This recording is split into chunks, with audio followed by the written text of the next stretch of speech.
For Pride Month, which was in June, one of our listeners, Chrissy, set up a fundraiser for Point Foundation, but she's planning to go ahead and leave it up for the rest of 2021. So please join in and donate if you can. The Point Foundation helps LGBTQ plus students achieve their goals of higher education with financial assistance, mentoring, leadership programming, and more. Your generosity helps Point provide scholarships and vital programs to a new generation of LGBTQ plus leaders. If you'd like to donate, go to our Instagram, Who's the Boss Podcast, and the link is in our bio. It's listed as Chrissy's Pride Foundation.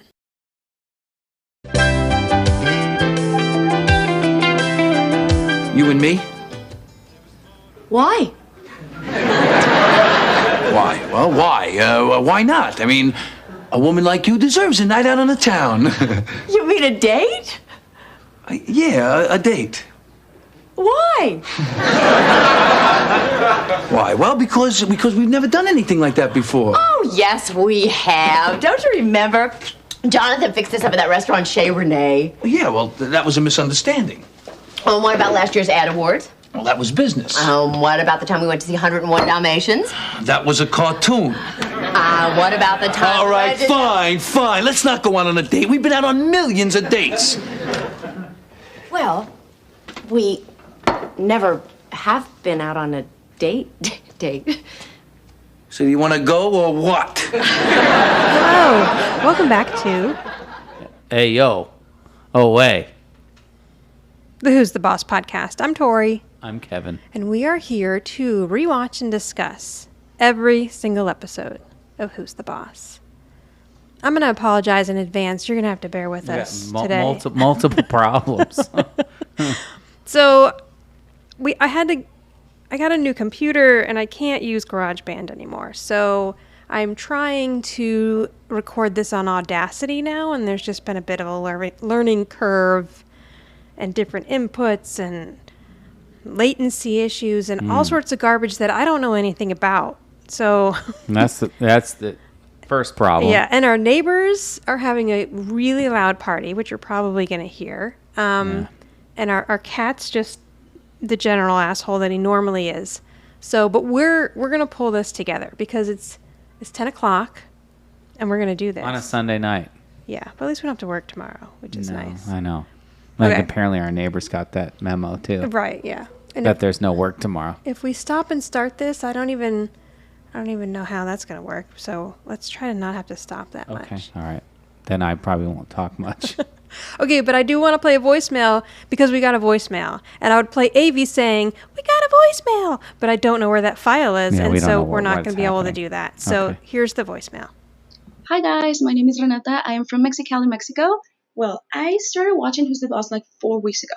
I know that it existed though, because in Mexico we did have our very own adaptation back in the 90s. It was exactly the same, but with Mexican actors, and I really loved it very much back then. But I had never watched the original one. Well, I did. I started watching it 4 weeks ago, and I finished the whole thing like in 2 weeks. I was so obsessed, I couldn't believe how good it was. So I was really depressed when it was over.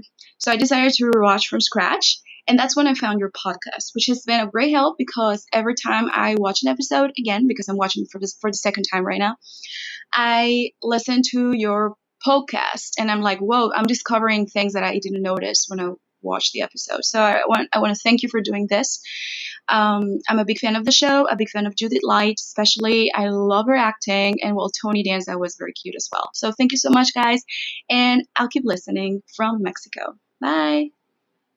Thank you, Renata, so much. That, especially right now when I'm in such a horrible mood. It's so great to hear that people are, and then she's in Mexico. That's she so is. awesome. She's close to the border of California. Yeah, so like really only Mexicali is 4 hours away.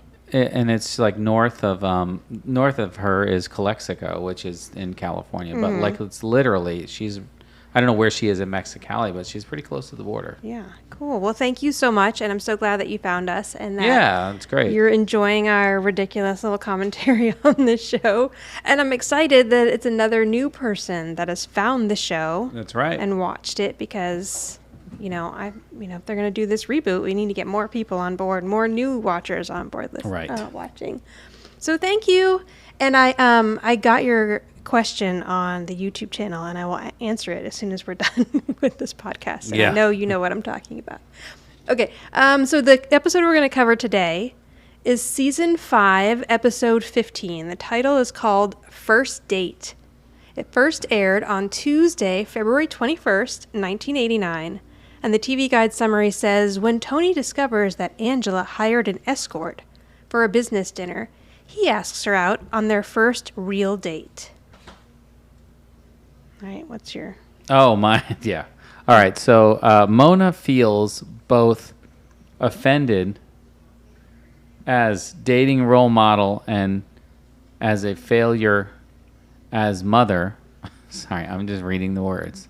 Finding out Angela took an escort to an awards event. After hearing the frustrating story of her disastrous prom date from both ladies, Tony reluctantly accepts to ask her on a real date, as opposed to several accidental ones. That's it. Oh, that's it? Okay.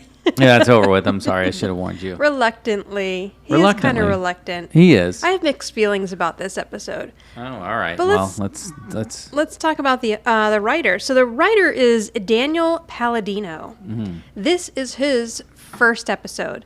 Do you remember when we talked to Judith Light and she said that the creators of The Marvelous Mrs. Maisel wrote for the show? Yes. And I was like, oh, that must be later seasons because I don't think we're there yet. Well, we're there now. We're there. Yeah, this is his first episode, first date. Well, when we talked to her, we were in like season 2 or something. Yeah, I think so. If Daniel Palladino and his wife, Amy Sherman Palladino, I believe, created The Marvelous Mrs. Maisel. Wow. Yeah, so he is still working today. So he says he's the producer for it, but it says 2017 to 2019. So I believe they've shot more past 2019, so maybe they're not working on it anymore. Oh, maybe. Also, The Gilmore Girls, Family Guy. Okay, well. Yeah, lots of stuff. Roseanne. Lots of credits. The Sinbad Show. Yeah. Okay, so this is his first episode of 1, 2, 3, 4, 5, 6, like 10 episodes as a writer on Who's the Boss. He will go almost to the end. For a while. Yeah. Okay, now when this episode opens, Angela is coming home from a date. We don't really know anything about the date. She just walks in. They're very formally dressed. She's joking with the guy like, oh, could you believe how long that speech went? They're having a good time. He's in a tux. He helps her take her jacket off. And then Angela notices that her mother's sitting on the couch. Of course, Mona, again, just hanging out in the house. Yeah. I mean, why not? Go away. Go home. Because it's not like she has to babysit at this point. The right, kids just go home. Are older. Samantha's 16. Live your life. Go to your little backyard apartment and have all the sex you're always bragging about. Right, where are those people? And Angela's like, oh, Mother, you're here. And Mona says, yes, I'm here quite a lot, which is true. She's like, it's kind of like home to me. So she asks Angela, how was the awards ceremony? And Angela says she was a runner-up in one category. And then Mona looks at the man standing behind her and said, did the winner get twins? Now, this guy is very handsome. Right. And Mona's obviously impressed. So then he holds his hand out to her and he says, my name is Bart. Nice to meet you. But Angela's trying to move this along quickly because she wants to get this guy out of the house now. Right. He thanks her for a very special evening. She thanks him. And then before he goes to leave, he says, there's just one thing that I need to ask you first. And she's like, oh, sure. And he says, how would you like to pay for this? Right. Then he pulls out what I'm guessing is one of those old credit card machines. Right, like a carbon copy yeah, credit you put card the machine. card down and then you run it back and forth. So, and then it produces a carbon copy for her and for him. Yes. So he walked around with that as all his night. Venmo. That was Venmo or PayPal back then. I guess, Squarespace. Yeah. He didn't have the little Squarespace. the little the hell is Squarespace? I don't even know what that is. Oh, I think that's another business thing, isn't it? I thought it was Foursquare. Oh, maybe it's Foursquare. Maybe Squarespace is how you make a website easy. I don't know. I don't know. Not like we have sponsors. I've never heard of Foursquare. I mean, Square. You just said Foursquare. I meant Squarespace. Yeah. Maybe it's maybe that's what it is. But you know, like when you go to arts and crafts fairs and they have the little dongle that they put into their phone, Yeah. and then you swipe your card. Yeah, that's Foursquare. Okay, so that's what I was referencing. Oh, that's Squarespace. But no, back then he had to carry this around, All night. get her card, take a little carbon copy, and then I guess submit it afterwards. I don't even know what you did with that. They run the afterwards. card at wherever. I don't know how Oh. you ran cards back then. Yeah. There was no interwebs. I know, so- like I remember having it done, like one of the first times I used a guess credit there was card, like a- but I just don't remember how it I don't actually know. worked. Okay, That's all right. so now Mona's like, wait, what? And Angela says, oh, why don't you just send me the bill? Right. And she ushers him out the door. Right, So he's get like, out. okay, well, thank you. You know, it was a really great time. Nice night. See you later.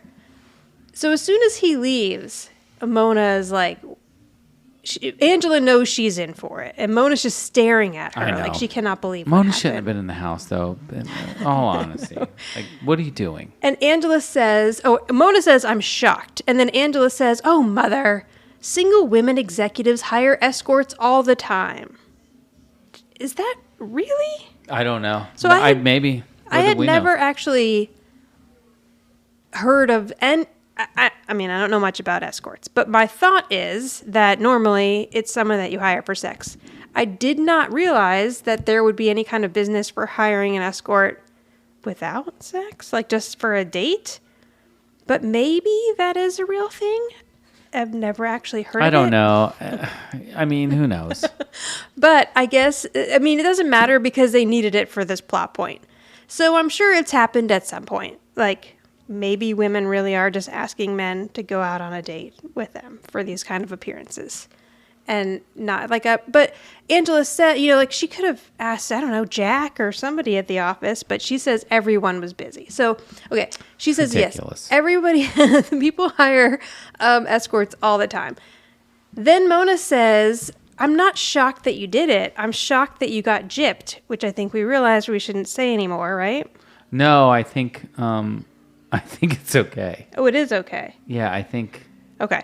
I think it's not bad. Like I thought it was, but it's not. Okay, but it's not. If you She look up, says if you pay for a car wash, you don't leave before the buff and polish. So basically, Mona's saying, you should have yeah, continued. why didn't you get your sex out of this escort Right. date?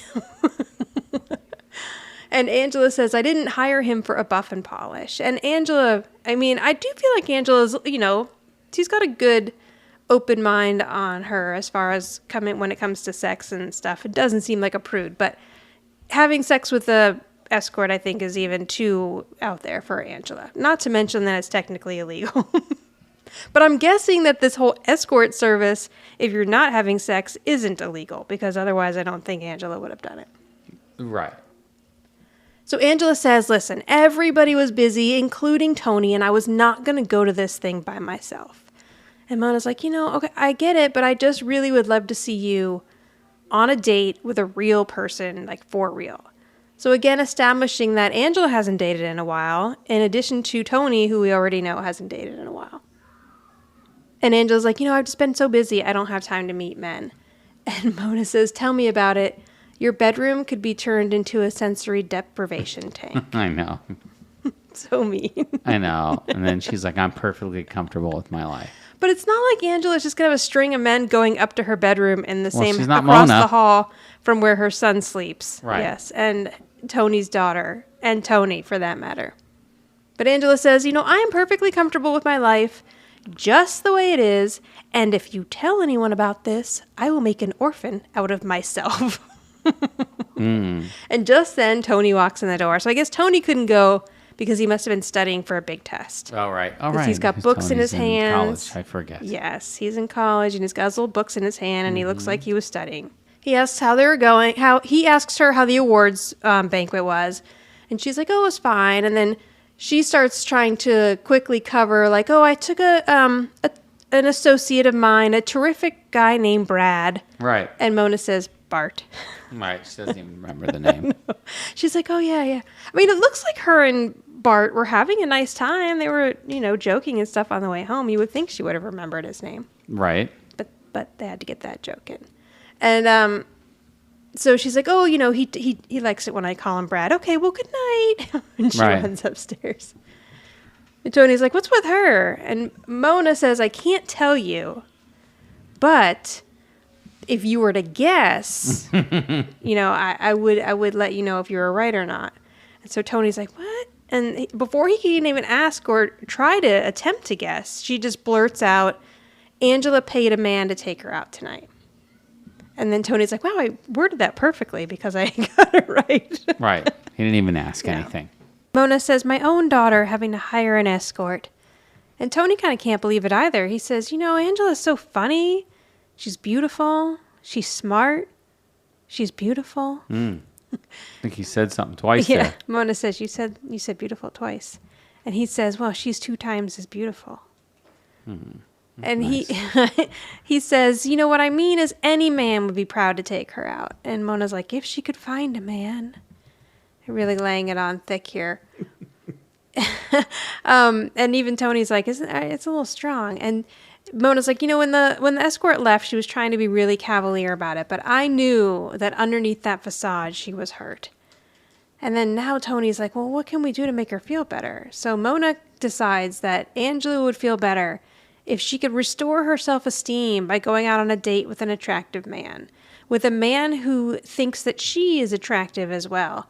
And then Mona's all like getting up into Tony's face. You got to give Mona credit.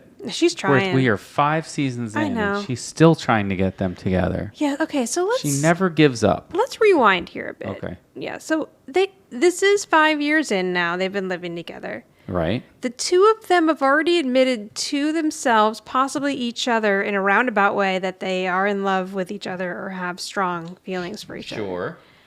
And it's like Tony has never thought of going on a date with Angela. Right, like it's so new. Right. Like, yeah. Oh, I mean, okay. What are you saying here? So, like he had to be talked into it. Yes, it's very odd. And I feel like they were sort of like, okay, we need to get these 2 on a date. So how are we going to do this in the least romantic way possible? Oh, okay, I know how we'll do it. We'll just have it set up as like under false pretenses kind of date. Oh, he's got to ruin it. So now Tony's onto her, and he's like, oh, I don't think that's a good idea. And she's like, no, it's a perfect idea. You're strong, you're comforting, you're attractive, and you're hallway close. I like that one, hallway close. And he's like, I don't know, me and Angela on a date? And he's like, well, we're friends, but some friends date. But then if we date, are we still friends? And he's just kind of mumbling to himself at this point. The Mona's like, you want me to leave you alone so that you can have this conversation with yourself? But then Tony decides he's going to do it. He says, all right, I'll ask her out. He's like, I'm going to give her a night to remember. And then Mona says, at least take her out to dinner first. Classic Mona. And he like chases her out of the living room. Why are you order? Now, the next morning, the kids are in the kitchen having breakfast. Tony comes in. He's got a little pep in his step because someone just gave him this novel idea of asking the woman he's lived with for 5 years out on a date. Which he's never thought of before. Yeah. And he asks the kids, is Angela down yet? They're like, no, not yet. And Sam wants to know what's up. He's like, oh, nothing. And he says, I'll tell you later. And Sam says, okay, tell me after you ask Angela out. So he's like, wait a minute, how do you know? And Jonathan says, Grandma woke us up last night to tell us. Hey, why? Why insane Mona running upstairs, waking them out of their sleep at night to tell them this? Each individually. She's so excited. To say your dad's going to ask or Angela or Tony's going to ask your mom out. Now, just then, Angela comes in the kitchen, and she's been out on a run. So she's like, you know what? I was wondering where she was coming from, and I didn't really question it. But again, the hair's messy. Well, I should have figued that. The hair, I know. Like we don't really know Angela to Plus, run in the morning. who runs in that? I mean, I know. The shirt? It's a collared shirt, long sleeve shirt. I know, but that's what like threw me off. The 80s sweatsuit. Oh my gosh. Yeah. So then Jonathan's like, okay, Tony, go ahead. I dare you. Which is also kind of weird for Jonathan because we know Jonathan wants the 2 of them to get together too. Right. But I feel like they just don't know how to write Jonathan at this point. And Sam's like, oh, grow up, let's go. So she gets Jonathan out of the kitchen so that they can be alone. And she says to Jonathan, can't you be more mature about this? And then she gives them kind of like googly eyes as she leaves and points to him. And Angela has no idea what's going on. No. She's like, what's with them? And Tony's like, oh, kids. So then he says to Angela, you look especially pretty this morning. He said, your hair looks nice. What did you do to it? And she says, I sweated on it. And she's not at all catching his points here. And so then he asks Angela, would you like to go out tonight? He gets right to the point. Yeah, yeah. Why waste time? Now, we know it's been a while since Tony's asked anyone out on a date. And it's obviously been a while since Angela's been on one. So the two of them are rusty. And she says, oh, yes, that sounds great. Why don't we go to the new Mexican place? And she says, why don't we all go? And he's like, oh, what do you mean all of us? And she's like, me, you, mother, and the kids. And then Tony's like, okay, well, we could do that. Or maybe we could go without them, and it could just be you and me. And she's like, why? And he's like, well, because, do you not have this part? I don't. That's why I'm watching yours. I just realized I don't have it. Oh, okay. It goes right into, remember Jonathan fixed this up, blah, blah, blah. Oh, okay, yeah.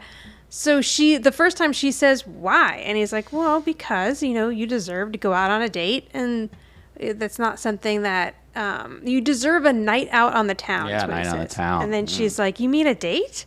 And he says, yeah. And she says, why? And he's like, well, because we've never done anything like that before. And then this is where it picks up. Okay, yeah. And she says, yes, we have. Don't you remember when Jonathan fixed us up at that restaurant? We went to Chez Rene. And Tony says, yeah, well, that was a misunderstanding. And she says, okay, well, last year we went to the ad awards together. He says, well, that was business. And then she says, remember that time we went to 101 Dalmatians? Now, what's funny about this is 2 out of 3 of those I think we've seen, because 101 Dalmatians is the episode when he moves out and then he moves back, and he says at the end, 101 Dalmatians is still playing at the theater. Do you want to go? Oh, okay. And we've seen the episode where Jonathan set them up on the date. Chez Rene, the fancy place. Now, unless they're talking about the ad awards being the time that Rita Wilson won, I don't think we've seen that, because I feel like that was much longer ago than her saying the ad awards last year. But I thought that was interesting that they actually called back to 3 times, 2 out of which we've actually seen. Yeah, that we've actually seen. Yeah.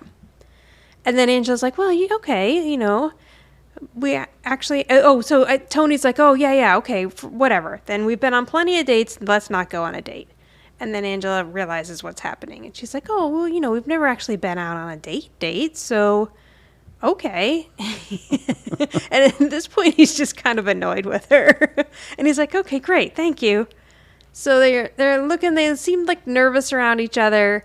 And Angela says, it's just us. It's me and you. Like, this is no big deal. And then they both kind of look off screen as if this is a big deal. Yeah. So they're nervous. Now we're to the night of the date. Tony's pacing because Angela's not downstairs yet. And he's like, she's taking forever. And Jonathan's like, you know how women are. I know. What does he know? I know. Then he asks Jonathan, how does this tie work with the jacket? And he's like, you look great. Don't worry about it. He's like, you're too nervous. I think he's wearing one of Jonathan's ties. I know, that tie really is small and just like awkward. I know. Why is it so small? I don't know. Like a little child tie. And Jonathan says, I know you haven't dated in a while. So it's good they're actually referencing the fact that Tony hasn't dated in a while. And he says, let me give you a little advice. Like Jonathan knows anything about women. Again. He says, I have this great move for putting your arm around a girl. And he does the stretch and the lean, and he puts his arm on Tony's shoulder. That's such a lame move. It's old. But it's a tired move. But Jonathan's only 12. Yeah, I guess so. What moves do you think he's supposed to have? And Tony says, has that actually worked on a girl before? And he says that it did work on some girl in science class, but she was still under the effects of ether. Wendy Fisher. Wendy Fisher? Okay. That's what the name said. I don't know. That's like a little rapey. It's a light rapey joke. It is. I thought the same thing, but... that joke would not fly now. Like, did he give her the ether? and then put his... I don't know. I mean, I'm guessing she was passed out from some sort of science project, and he took the opportunity to put his arm around her. Yeah, either way, it's not good. Right, no. It's worse if he gave it to her, but still not good. Yeah, it's not a joke we'd hear on TV today. Now, upstairs, Angela is getting ready with Samantha and Mona in her bedroom. The shoulder pads. This is like... Oh, God. This is like 8 out of 10 on Okay, the hang scale on. of 1 to 10. Let's look around this room a bit. So, Right. I think pretty much everything's the same. The canopy on the bed's been gone for a while. Right. But the furniture is back to The original layout. Yeah, the original layout, not the layout. Right? Yeah. Just the Yes. original layout without the canopy. Right, yes. Where the bathroom's on that side and the dresser's there. They have this addition of like a vanity that I don't know that we have seen before. Oh, okay. But that's going to stay there because I remember seeing that in like a season 8 episode. So Angela comes out. Yes, and this dress is pretty. It's just out of the it's shoulder pads. I don't. Yeah, it's they just a lot of seriously look like dress. she's wearing a football player's shoulder pads. They're so big. Yes, and there's a lot going on I know the that waist was the look, part. but my gosh. Yeah. And Samantha's wearing something that looks like the open to the Saved by the Bell show. Yes, it does. What is happening with that vest or jacket? It is very colorful. It is 80s. Yes. It's totally 80s. But this is really cute because they're both in there, like helping her get ready for this date. And Sorry, I'm ruining your special moment here. no, you're not at all. But like, that's the thing with this episode that I have such a hard time with. Like, you would think that this would be pretty monumental for them, Right. and it's kind of just weird, and then never talked about again. Yeah. Like, you would think that the kids are obviously excited that the two of them are going out because they have way more invested in this than we probably realize. You know, if Mona too, apparently. Yes, yeah, definitely. But like if you're a kid and this is the woman that you consider to be your mom and this is the guy that you consider to be your dad and now there's a chance that they could really get married and you Right, guys and could be a real family, I right. think you would really be like excited about that. And I feel like the kids are, but this whole episode is just dealt with in such a casual way that it's very odd. Okay, I know, so but they can't be all too serious because I know they because know they're not going getting to drag. I know. together, and we gotta wait 3 more 'cause seasons. We're only doing this as a plot device, and it's not actually going to really move them forward. So Angela comes out wearing the dress. She's like, "How do I look?" They're telling her, "You look fantastic." And Mona's like, "It's just as nice as the other 6 you tried on." So Angela's really trying to, impress Tony. And she's like, "I can't wear this. He's seen it." And Samantha says, "He's seen you in everything." Right. And then Mona says, "What he hasn't seen you in, he's rinsed by hand." Which is fantastic and true. Like he has seen her in everything, considering all of her pajamas and her bathrobes.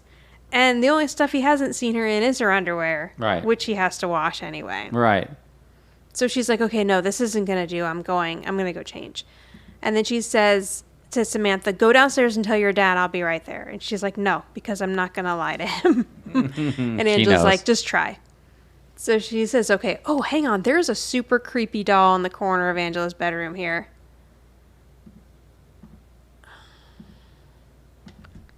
Oh, my closed captioning's in the way. Shoot. Did you see it? saw it, Yeah, it's like a ghost doll. Yeah. Yeah, it's that's way What creepy. nightmares are made of. I feel like it used to be a Raggedy Ann or something. Not that creepy. But it's very fitting for Angela. Sorry, go ahead. I feel like, well, keep playing yours, and I want to see what happens. Okay. I feel like I'm missing something else again. Yeah, I think you are. So Samantha's like, "Okay, I'll go downstairs, tell Dad you're getting ready." And she leaves. So now we have, we've gotten rid I of don't the have any of child this. so we can have a bit of the adult joke. Wait a minute, you don't have Oh, wait. this? No, I do. I do. Okay, I I think was I like, just, you- you know what it is that, never mind. Go ahead. Okay. My thing like skips ahead sometimes. Oh, this okay. DVR. Mona So asks yeah. Angela, "Where is he taking you?" And she says, "I don't know. He's being very mysterious. It's probably just someplace very quaint and romantic." Yeah, okay. So Angela has her hopes up about this evening as well. And she says to Mona, "I just can't help but wonder, like, is this going to be leading to something? Is this going to be something?" It's not. I know, I got bad news. And Mona's like, stop trying to overthink everything and just let it happen. And Going then to be just as disappointed as the rest of us. right, exactly. And Angela's like, oh, and then maybe it's leading to nothing. And now you're talking. All right. That's what, yes, nothing is where we're leading. So they decide that they're going to stop analyzing this, and Angela's going to have a good time. So as she gets ready to leave, Mona says, hang on. You don't want to walk out the door with one of these. Without one of these. Yeah. And she tosses her what looks to be a square packet with something in it. Yeah. And the audience just, like, it took them a while. Like, Judith Light had to wait a while before she said her next line because the audience was laughing pretty hard. So she catches whatever it is in her hand, and she looks down, and then she says, a wash and dry? Not what you think it is. No, it's not at all what we thought it was going to be. And Mona says, what did you think it was going to be? And Angela says, let's not analyze this.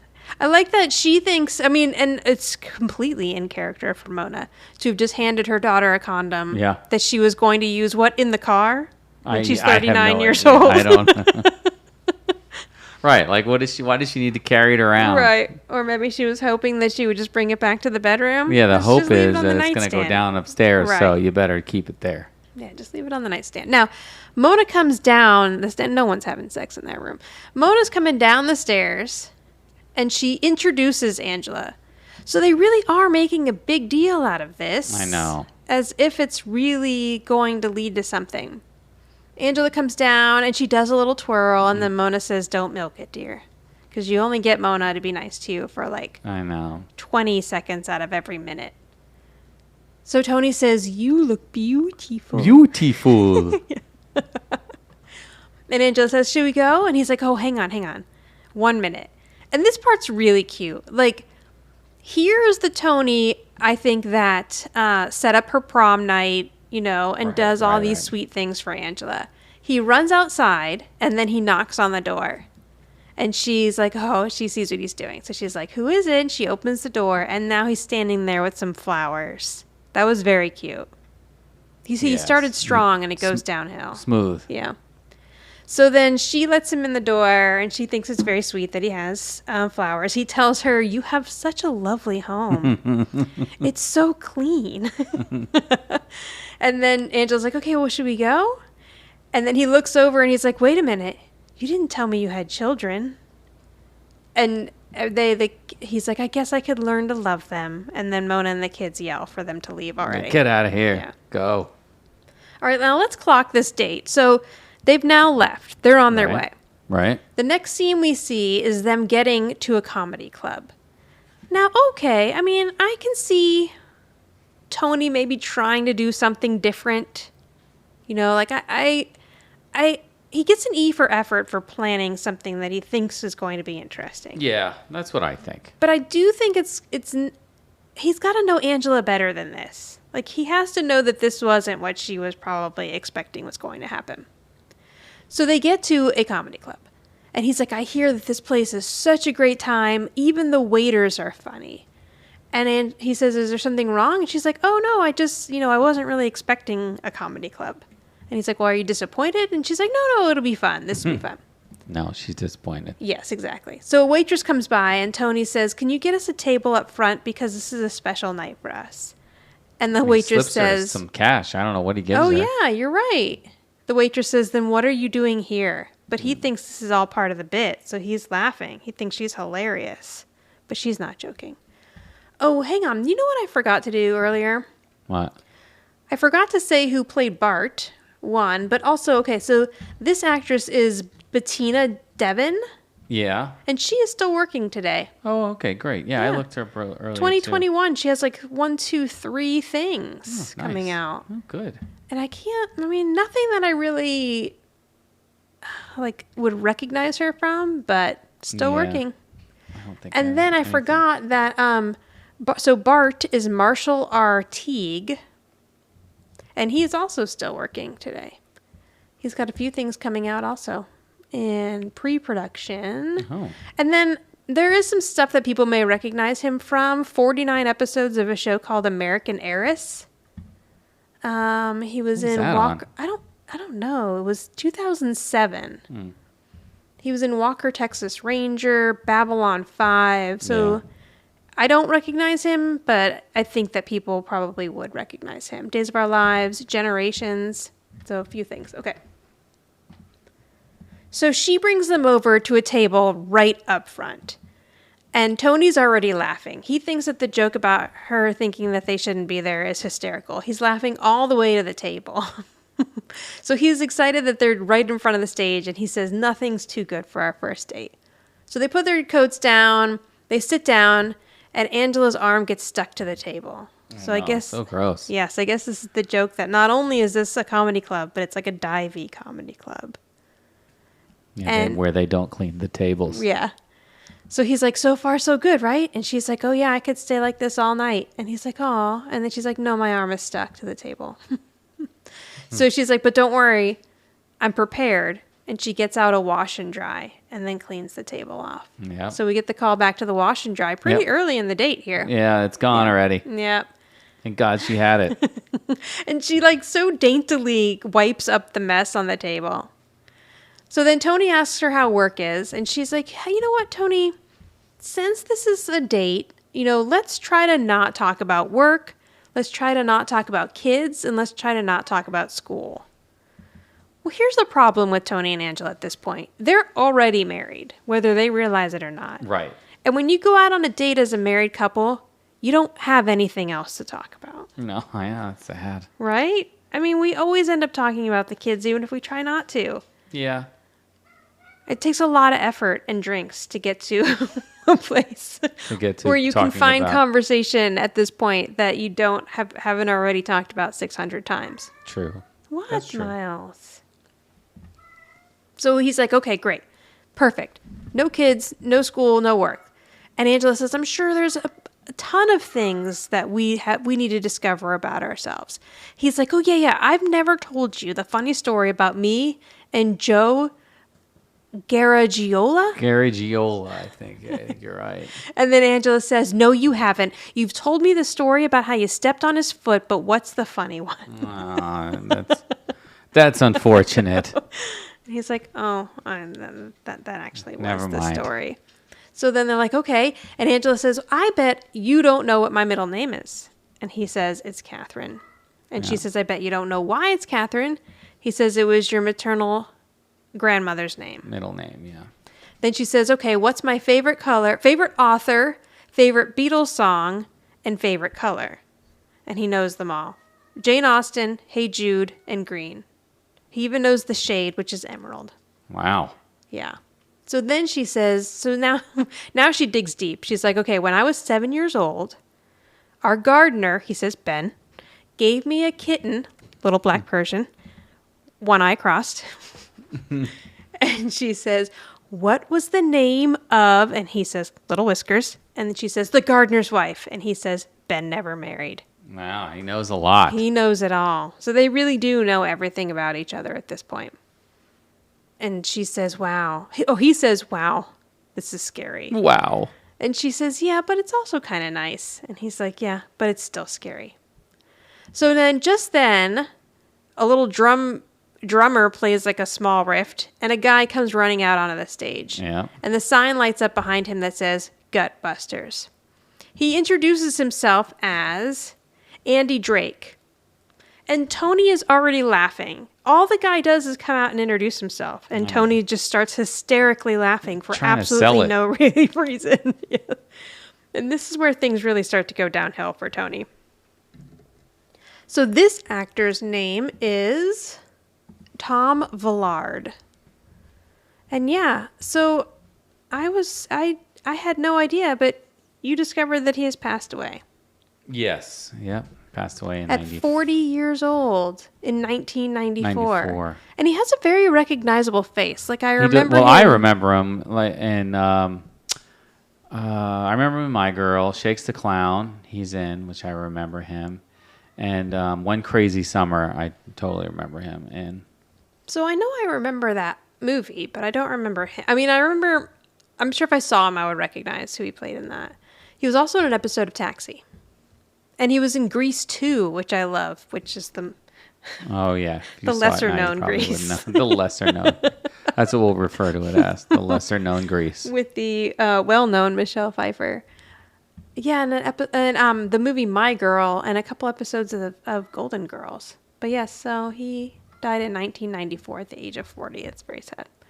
So he introduces himself. Tony's already laughing. Then he says, ladies and gentlemen, I just want to say this is a very special night for me because right before I came out here, I signed a deal with Columbia Records, and everybody claps for him. And he says, yes, I received my first CDs wait, is it CDs or is it cassette tapes even? Yeah, it's with Columbia Records, and then he says that they mail the first album in 6 weeks. Album, okay, yeah. So I don't even think no one's going to get we're not that even joke at today. CD point, are we? 80s? I don't know. I don't think so. I think it was No, cassettes Yeah, I don't think I got... I think it was mostly cassettes and Yeah, records. I think you're right. So, and if anyone remembers what that was, you could sign up with Columbia Records, and then they would like send you. Yeah, Columbia. It was like 1 penny. Yeah, like and a you penny. get 17, but then like you got charged for Yeah. like $17 per album or something. It was terrible. Oh my goodness, ridiculous. I know, it's so bad. I have a vivid memory of my very first CD because my mom got me a CD player. And whatever year the movie Robin Hood came out, I got I'm such a dork. It's like my 91 first or CD 92 or something, I think. was the music soundtrack to the movie Robin Hood with Kevin Costner. Kevin Costner, yeah. I'm a loser. But the music was really pretty in that. Wasn't that Bryan Adams? Yes, it has the I think? Bryan Adams song on it, and then the rest of it's like instrumental stuff. Okay, so Tony thought that joke was hilarious. So now the guy's like, okay, I got to come talk to this guy because he's sitting up front and he's laughing at everything I'm saying. So he says, what's your name, sir? And he's like, it's Tony. And I think he says it twice, Tony. And so then the guy makes fun of him like, hi, Tony. Who's the lady next to you? And he says, it's Angela. Mm. And then he's like, oh, sorry. So he starts to pry a little bit as to how they know each other. And Tony's excited. He's like, listen, look, if we hadn't sat right here up front, this guy would have never started talking to us. Yeah. And Angela's thinking, exactly. Yeah. Because this is her worst nightmare. So he asks, what are you guys doing here? Tony says, we're on a date. And the guy makes some also terrible joke about how he went on a date with a girl last week. She said no petting, so he left his dog at home. But Tony thinks it's very funny. Then Of course he does. He says, how long have you been dating? He says, oh, this is our first date. And he's like, oh, okay, well, how long have you guys known each other? He says, 5 years. And Tony says, the guy says, oh, you're a fast mover. When's the second date? 1994? You know, this guy's not far off. No, he's not. He's minus 2 years, and he's and about this man right. actually passed away in 1994. Oh, yes, that's See? sad. Weird. Yeah. But their second date's about 1992, so he's not that far off. So then he says, well, how did you guys meet? And he says, I work for her. And now he's very intrigued. He's like, oh, okay, well, what do you do? And he says, I'm her housekeeper. And of course, now this is going to be what the guy's going to completely make fun of. So he's like, oh, are you rebounding from the pool guy? Mm-hmm. And now Tony's thinking, we should have sat in the back. Oh, what are we doing up here? Yep. So here's the part that you don't have, which is why you didn't know who Earl was. So now he walks away from Tony and Angela, and he goes up to this other guy named Earl. And he asks Earl, like, what's your name? And he says, it's Earl. What do you do? And the guy does something completely boring. He says, I'm a savings and loan accountant. And then the guy's like, okay, well, never mind. I'm going back over to Tony and Angela because you're boring. So Poor Earl. Yeah, who's that? Do we recognize Earl from anything else? I don't know. It says Christopher J. Keene. And Oh, it looks like he was a Naked Gun. yeah, the last thing he did was 1996. Oh, wow. And he's still alive, so I don't know. You know what it says? I read up he's on in the him. movie He's an Ghost. entertainment lawyer now. Oh, nice. Okay. Yes, that's what I'm getting confused with somebody else. Gotcha. He's an entertainment lawyer now. Okay. Which is good. A lot of actors make that leap into... Yeah. Who's the other one? Chunk from Goonies, right? Isn't he an entertainment I think lawyer he's now? an entertainment lawyer Yeah. or something, yeah. Okay, so he's like, okay, well, never mind, you're boring. I'm going back over to the housekeeper. So he's like, you two just fascinate me. So he says to Angela, how many times does he come over a week to clean your house? And then she's like, he lives with us. All quiet. I know, it just gets worse. No. And he's like, wait. He lives with you? And he's like, and who is us? And she says, well, my mother, my son, and his daughter. So now this guy's like, oh, is this a commune? Where does the goat sleep? Yeah. So he starts saying, like, you guys are really weird. Like, you live together already. You're finally on your first date after 5 years.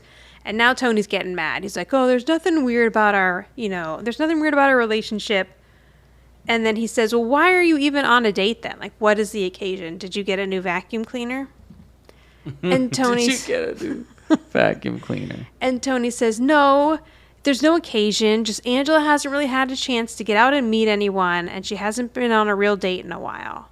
And now Angela's like, wait a minute. What do you mean real date? And she realizes that, of course, Mona blabbed. Did she ever think that Mona was not going to tell what happened here? And she says, did Mother tell you about last night? And then he says, Tony says, there's no shame in hiring an escort. Which, of course, by saying that in front of this idiot, is going to spark even more jokes. So now the guy is like, and this comedian's like, man, I couldn't have been handed a better table tonight than to have these people to completely make fun of. These two yahoos expose themselves. Right. So Angela's like, so that's what this is about. This isn't a real date at all. And he says, no, it is. And she's like, no, this is a pity date. And she gets mad. And then the comedian's like, it's times like this that just make me love my job. And Angela stands up and punches him in the face. No, like now we got an assault charge. I know. I know.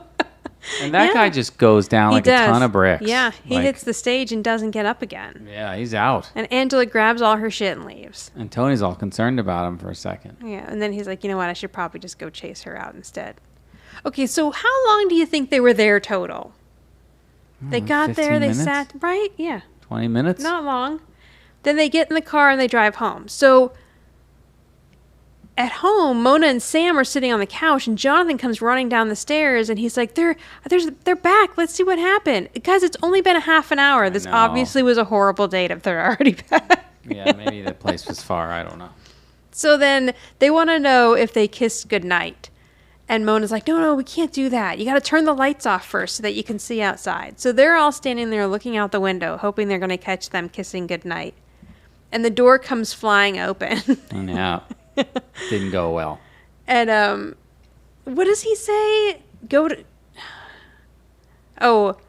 say we're home, and then she says go to hell, and he says lead the way. And lead the way.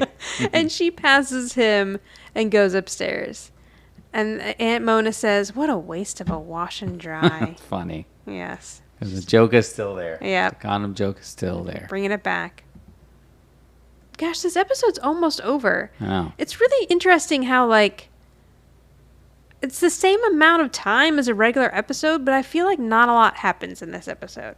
I know. There's been a few of those. Yeah, there have been. Where I'm like, oh. Wow. Or it ends, and I'm like, I'm not really sure about the resolution here, but okay. Okay, so now it's later that night. Angela's in her bathrobe because Tony's seen her and everything. And she's getting ice out of the refrigerator. Actually, she has like the bucket of ice out of the refrigerator, and her hand is just in it because apparently whatever she did to this man. This house. I know. Drink out of cartons. Nobody. They lick their fingers and touch food. Sticking hands in ice buckets. I don't understand. Yeah, what is she gonna do? Put that back in there to be used? I think so. And how hard did she punch this guy? That would your hand really hurt? He was knocked out. Yeah. He fell on the stage. And he didn't move. So Tony comes in and he catches her with her hand in the ice bucket. She tries to pull it out and pretend like she was just getting a drink. And she walks over and he asks her, how are you okay? And she says, I'm fine. I just came down here to get a drink. Tony goes into the refrigerator and then just pulls out a drumstick. Why is the drumstick just sitting there? I don't know. Exposed. Like it's not in Tupperware or anything. It was just sitting on a plate. I'm surprised everybody didn't get some kind of E. coli or salmonella or something. So he says, is your hand okay? And she's like, I said, I'm fine. And she shows him her hand. And he's like, oh, yeah? Well, can you do this? And he kind of squeezes like he's milking a cow. And she does the same thing back. And he's like, okay, well, then can you do this? And now he's like... Yeah, he's hand jiving now. I don't know what's happening. And then she does it back, and he's like, not bad. And then she turns around, and you can tell her hand hurts, and she sticks it into the ice bucket. And as he walks out with just a drumstick in his hand, not a napkin or a plate or a fork, he says, you better get some ice on that. And Angela says, I know what I'm doing. I don't need your help. And he's like, just let me help you. And she's like, I don't want your help, and I don't want your pity. Which is the real thing that's upsetting Angela here. And he says, now, let's get something straight. I did not ask you out because of pity. I asked you out because you're beautiful, you're smart, you're funny, and you're beautiful. And she says, you already said beautiful. Again. And he says, I know I said it twice. I always say it twice. So if that makes me such a terrible person, then shoot me. Oh, boy. It's a little dramatic. Yeah. Jesus. But, I mean, it is very cute that he always says that she's beautiful twice. So why are you not banging? This is ridiculous. I don't know. We've really hit the end of our patience here with look this. Look at the shoulder pads on that robe. They're intense. As always, everything's got shoulder pads. I know. That's just a closet full of shoulder pads. So he leaves, and he goes out in the living room with his drumstick. So now she comes out, and okay, watch this. As she comes out into the living room, Tony, who might have taken a bite of the drumstick and then set it down, now wipes his hands all over his pants. I don't know what these people are doing. And he has no plate, so his drumstick is like on a book or something. And they're probably hungry because they didn't really eat dinner, right? They didn't. They had no dinner. So, yeah. They were out for 35 minutes. Club. Yeah. What a miserable date. And then would they send everybody to bed because they were so mad? I guess. I don't know. So Angela comes out and she asks him, will you please help me wrap my hand? And he's like, all right, come over here. So she comes and sits down next to him. And he takes she has a hand towel in her hand, and she brought out the ice. So he puts some in there, and he starts to wrap it up. And he says, Angela, when you do this, you gotta keep your elbow in when you punch and not let your arm go out. That's why your hand hurts. Oh, okay. Right. Expert. Yeah. And then he puts the little towel of ice on her hand, and she says, thank you.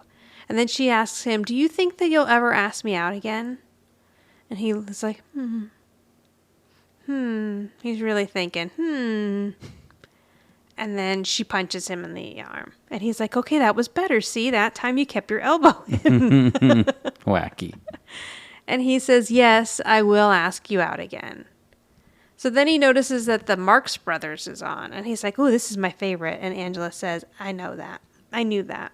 Because calling back to the fact that they know everything about each other. That's right. So they sit down on the couch and they kind of settle in and they're watching the show. Or is it a movie? I don't even know. And then Tony does a little yawn, and he puts his arm around Angela. Yeah, he does the move. Yeah, it does the Jonathan move. The Jonathan move. And at some point here also, she asks him, do you think that we have a weird relationship? And he said, no. You do. You guys have a really weird relationship. Yeah, it's time to move this along here. Who's the boss will be back in a moment. Stick around. In the tag, they are getting ready to go to the Mexican restaurant that Angela recommended the first time. Which I just realized right now. I forgot that that's where they were actually going. Oh, right. Yes, I remember that now. So Angela's doing any final primping in the mirror, and Tony yells upstairs, which we haven't heard in a while, come on, gang, let's hit it, let's move it, let's do it. That's a Tony phrase right there. Such a Tony thing. I know. So he says, Casa Adobe awaits. Now the kids come downstairs, and Samantha says, sorry, Dad, I can't. I'm going to Bonnie's to study. Jonathan says, I'm going to Stevens. And Mona says, I just ate. For the first time ever, Mona managed to eat without Tony feeding her. Yeah, now suddenly she just ate. I think they're doing this all on purpose to try to get them to go on another date. Right. They knew it was up. And Angela's like, all right, well, I guess it's just us. It's a date. And then she's like, oh, sorry. Hang on. It's not a date. It's just two people going out, eating tacos, sitting in the same booth. And they're like, yeah. And then Tony shuts to me. Yeah. Then Tony shuts the door and says, let's order in. Ordering in's even more dangerous, no? I don't know, I guess. You're already there. Although there's a bunch of people there, the kids. Well, the kids left and Mona's it too. Yeah, that's true. Yeah, they did all break out some alcohol, sit right there on that coffee table, and see if we can move this upstairs. Yeah. It doesn't happen. So no, it doesn't. It doesn't happen. And so that is the end of the episode. And that's it. Yeah, another disappointing episode that felt like it had potential. So, Nick, I think we got to keep track of this, too, because I feel like now they kind of start this thing where they are dating without dating. Okay. Like, they do things together all the time, but it's Okay. just not considered a date, and there's no making out or using wash and dries. All right. You go. Who goes first with rating? I'm all out of sorts with this new I think software, I do, and I don't even. but- That doesn't even have anything to do with it. I think I Okay, do. you go first. Rating? Yes. Okay. I gave this episode a 7. Okay. I kept going back and forth, which is why I was hesitating there as I said it. No, I still like the episode. It's kind of the beginning, sort of. Yeah. Like the it's dating. it's the prologue. Right. The dating. We got a lot of shit to get through. There's some things I didn't like about it. Like, yeah, Tony was very nice with the flowers and he did the whole thing and knocking on the door. But I don't know. Maybe I know Angela's expecting something, romantic, but I don't think that was that bad. Go to a comedy club, but No. maybe like a dinner and then a comedy club. But don't combine the dinner with the comedy club. Right. The comedy clubs don't have good food. We know that. Yeah, that is true. They have like stuff they throw in a toaster oven. And like this date probably wouldn't have been terrible if they hadn't been harassed by the actual comedian. Well, yeah, then it just really took a turn. Yeah. So. But it wasn't what she was imagining at all. No, and I get it. But yeah, overall, a 7. Okay. Yeah, I had the same rating. Okay. I mean, I can't not give it a 7 just because it deals with their relationship, even though it gets us nowhere. Right. You think that we're going to get somewhere. Right. And we do get to, like, Tony did start off strong with the flowers. We do get the fact, the little nugget of information that Tony always says she's beautiful twice. Yes. Beautiful. Which, I mean, I guess we already knew that he thought she was beautiful because he's actually in love with her, so whatever. Right. But, yeah, I mean, it had some cute, and then the ending is really cute where he helps her wrap her hand and he puts his arm around her. So it's almost like they're going to maybe move forward without actually saying they're moving forward, even though they don't really move forward. They don't. Yeah. Right. Who's the boss around here? Me? Or my mother? Or maybe it's you? I'm going to go with Angela as the boss. Okay. Because she didn't have a date for that ad awards, and she just kind of took matters into her own hands and was like, I'll just hire this guy. Okay. Then when she got asked out on the date, she was like, okay, yeah, let's see where this is going to go. And then she punched the comedian once he got out of hand. Then she left Tony at the restaurant or comedy club once she figured it was a pity date Sure. and stood her ground. And then he came around and got her to forgive him. So, I don't know. I had a hard time, but I'm just going to go. I did She's too. boss ass bitch. So we're just going to go with that. Okay, that for works. this episode. I mean, maybe now that you're saying that, it makes a little more sense than mine. But No, who's yours? I went with Mona. Yeah, that was the other one because she actually orchestrated the whole she thing. orchestrated the whole thing and Yeah. pushed for it, and really helped Angela. Well, it was kind of nice that she helped her. Yeah. As much as she did, except for the end when she said, "Don't push it," but still. She did help get her, ready for the date and all that stuff, and she pushed the whole thing and really convinced Tony to do it. So I'm gonna go with Mona. Yeah, as the boss. and even though we didn't see it happen, I'm pretty sure she orchestrated the kids leaving them to go to the Mexican place by themselves. Also. that's true. I have Yeah, a you're right. feeling. You're probably right Yeah. for the second chance because Yeah. we all know we have learned that Mona's not gonna give up. No, Ever. never give up. Never. Okay, so you can reach us at Who's the Boss Podcast on Instagram or Who's the Boss Pod 1 on Twitter. On Facebook, our page is the Who's the Boss Podcast page, or go to anchor.fm/WTB podcast, and there you can leave us a voice message. And the next episode, okay, so this next one, Party Double, which I know you're excited about because Frank Sinatra has Sinatra's in a it. cameo. Yeah. But it's going to be like I'm watching this for the first time. I don't think that I've rewatched this since it first aired. Oh, okay, great. Yeah. And I'm looking forward to it. Right. I can't remember it either, to be honest with you. Yeah, you probably haven't seen it. Matter at of fact, when we were like scanning through the episodes, I noticed that. I'm like, why is Frank Sinatra on an episode?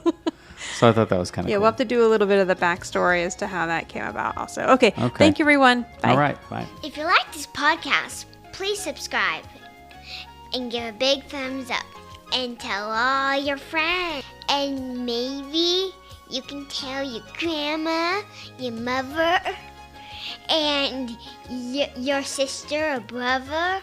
Maybe have no siblings. Tell your dog and cats. Bye.